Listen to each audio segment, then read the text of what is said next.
हामी चाहिँ आज यहाँनिर रत्न पार्कमा आएको रत्नलाई छोडेर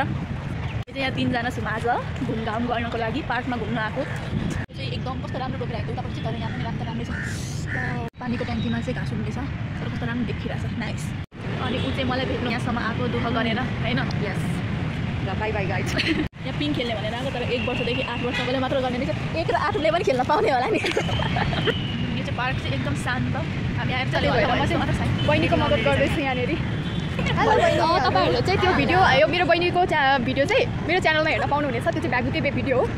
हो ट्राभल फुड एन्ड फन भनेर चाहिँ च्यानल सर्च गर्नु होला डेफिनेटली म यो भिडियोमा कमेन्ट पनि गर्छु होला मेरो कमेन्ट गरेको भिडियोबाट पनि तपाईहरुले त्यो भिडियो भेटाउन सक्नुहुनेछ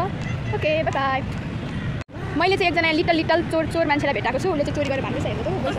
यो साइड पार्कमा छौँ र यहाँ चाहिँ त्यो भेराइटी अफ फ्लावर्स थियो है अहिले पहिला चाहिँ अहिले चाहिँ अलिक कम छ अहिले चाहिँ जाडो लागेको त्यो चाहिँ अहिले चाहिँ राम्रै रहेछ कलर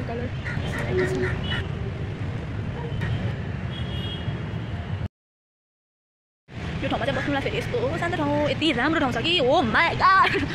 के भन्नु अब चाहिँ हामी फाइनली यहाँबाट जाँदैछौँ हाम्रो 30 रुपियाँ चाहिँ सकेको त छैन तर हामी चाहिँ जानुपर्ने हुन्छ घर bye bye see you in the next video love you guys bye bye bye by